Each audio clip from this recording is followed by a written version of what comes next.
awalnya hubungan saya sama Pak Bambang itu saya di kuadran 4, saya investor. Gitu. Jadi kami bekerja sama, saya yang membebaskan tanahnya, tapi tanah itu juga yang disiapkan oleh Pak Bambang, timnya Pak Bambang.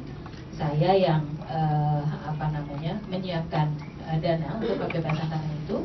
Terus kemudian kita taunya ya bagi hasil aja gitu. Kenapa saya memilih itu? Karena memang saya nggak ada rencana untuk masuk ke bisnis properti. Saya psikologi, aktivis sosial, cukup puas dengan itu gitu. Nggak ada keinginan untuk jadi pengusaha, apalagi pengusaha properti gitu, ya. Yang agak-agak dilematis, terutama kalau udah soal-soal banjir seperti ini. Yang punya Twitter pasti tahu salah satu yang disalahkan sekarang adalah para pengembang, ya. Sebagai penyebab banjir di mana-mana. Nah, tetapi dalam perjalanan hubungan kerja saya sama Pak Bambang ternyata nggak segampang itu. Gitu. Ternyata ada faktor-faktor di luar kami berdua yang itu juga cukup berpengaruh.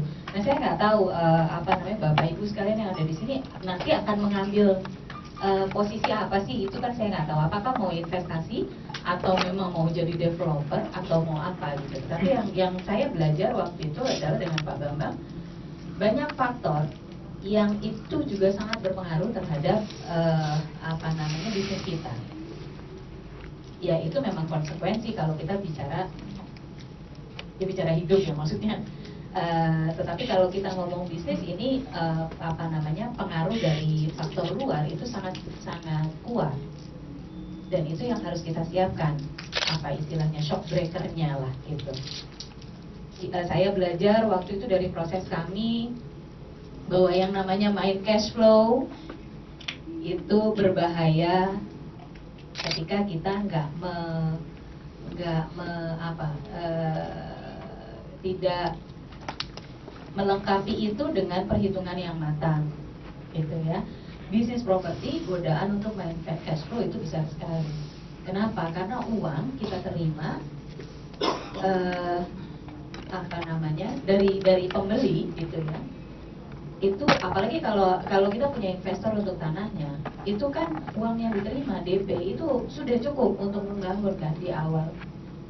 Coba kita bayangkan, ini yang terjadi dengan banyak pengembang ya Pak ya di Jogja ini waktu tahun 2006-2007 itu bisnis properti di Jogja sangat kencang gitu ya, kayak jualan kacang goreng kalau istilah Pak Bambang waktu itu.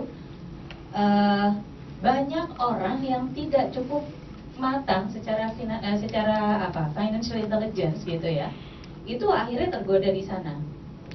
Buka booth di pameran, bisa jual langsung sekian rumah, ada uang di tangan sekian ratus juta, dan mudah sekali buat mereka untuk kemudian mengalokasikan itu untuk hal-hal yang lain, membangun kantor, mengambil untuk pribadi, beli mobil, beli rumah, atau yang normal-normal ini dibeliin tanah lagi untuk proyek berikutnya. Seperti itu godaannya besar sekali. Nah, yang saya belajar dari Pak Bambang adalah Pak Bambang itu yang saya lihat nggak pernah dipakai untuk kenyamanan pribadi, itu nggak pernah. Itu yang berbeda yang saya lihat dari teman-teman saya yang para developer lainnya, yang bisa jual 30 rumah dalam waktu 4 hari, dan kemudian mereka tiba-tiba kantornya jadi pindah ke tempat yang lebih elit dan sebagainya. Kita dengan mudah berpikir bahwa iya dong, kan perusahaan saya bonafit, kita pindahin ke tempat yang lebih elit supaya semakin kelihatan bonafit. Ini bagian dari marketing. Tapi kalau kita tidak mengukur cash flow-nya, itu bahaya sekali. Kenapa? Karena bisnis properti tidak seperti bisnis saya yang lain, khusus bahasa Inggris atau bahkan sekolah ya, playgroup dan TK. Playgroup dan TK setiap bulan kita dapat income. Tapi bisnis properti, uang yang masuk besar, tapi kewajiban kita juga besar. Gitu. Saya mengalami setelah itu ketika kemudian kesulitan untuk membayar kontraktor dan sebagainya, itu problem sangat besar. Itu satu yang saya belajar dari Pak Bambang. Kemudian yang kedua yang saya belajar juga adalah bahwa jangan menyepelekan urusan legal kalau properti. karena berapa banyak perusahaan pengembang di Jogja itu yang tutup karena persoalan legal gitu, legalitas dari perumahan yang yang dijual. Pak Bambang, saya rasa saya nggak tahu Ibu sudah diceritain atau belum, tetapi Pak Bambang punya sejarah yang menurut saya itu Pak Bambang pasti belajar sekali gitu ketika waktu itu Pak Bambang memilih untuk mensupport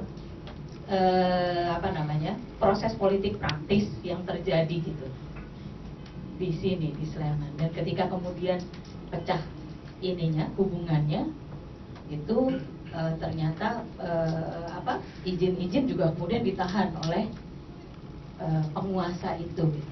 Yang tadinya gampang karena Pak Bambang support kemudian menjadi sulit, bahkan sengaja di blok gitu. Nah, hal-hal seperti itu saya belajar banget gitu. Jadi faktornya itu perumahannya ya no problem, jualannya jalan, tapi legalitasnya nggak keluar. Kenapa? Karena ada persoalan di luar bisnis yang terkait bisnis. Nah, itu saya belajar cukup penting buat saya waktu itu ya. Karena kemudian kita harus mengeluarkan ekstra biayanya untuk menyelesaikan itu. Untungnya sih waktu itu persoalannya bukan hanya sama kita ya, bukan hanya ke perusahaan Pak Bambang, tapi juga ke banyak perusahaan lain gitu. Dan orang-orang lain ini kemudian menuntut oknum tersebut ke ombudsman. Ya, kita nggak turun, orang lain yang turun ke ombudsman, dan beliau akhirnya dipenjara untuk urusan yang lain gitu. Tapi kan kita kemudian harus menunggu sampai ganti penguasa supaya izinnya bisa keluar, pokoknya capek deh gitu. Nah, itu hal-hal yang saya rasa itu juga perlu pertimbangan, pikirkan baik-baik. Kelihatannya enak loh, saya yakin waktu itu Pak Bambang kayaknya wah gitu ketika mensupport si bapak ini gitu ya. Pak Bambang bukan orang politik, saya nggak tahu seberapa banyak di antara Bapak Ibu sekalian yang terlibat urusan politik. Tetapi di daerah itu tantangannya besar, godaannya besar maksudnya, gitu. Karena dipermudahkan semuanya, kalau lagi baik kan gitu. Nah itu kalau urusan politik kan selalu ada resiko kalau lagi baik itu. Contoh ini Mbak. Contoh nih, satu lagi Mbak, satu contoh. Kemarin ada satu kasus nih, bukan kasus sih, persoalan yang tidak siap. Tahu-tahu kita diperiksa pajak, coba ya, nggak apa-apa lah, periksa pajak. Ternyata periksa pajak, terus kita ngerekrut satu konsultan pajak, Mbak Tias, betul ya? Iya, minta rekomen, akhirnya dikasih konsultan pajak. Ternyata konsultan pajak baru tek malah aneh-aneh, suruh bohong, suruh ini, itu kan ya. Akhirnya Mbak Lisa, aduh, nggak iso itu model-model kayak gitu. Terus datanglah ke saya, Pak Bambang kok tolong bilangkan sama konsultan pajak itu untuk bagaimana, apa itu? Enggak, disuruh keluar, nggak mau melanjutkan. Ya coba Mbak, besok saya ke sana. Aku deg-degan tenan nih, wah kurang ajar tugasnya angel banget. Suruh ngusir ya. Susah. Tapi ternyata tanpa dinyana-nyana. Setelah itu, namanya itu. Percaya nggak? Menanam itu, Tuhan itu akan memberikan pertolongan pada diri kita yang tanpa disangka-sangka pada saat masanya. Sudah katakan ya, tanpa disangka-sangka sebelum saya jalan, nelpon Mbak Tias, Pak Bambang orangnya itu sudah datang dan telepon mengundurkan diri, jadi Pak Bambang nggak perlu ke sana. Aku bilang gitu.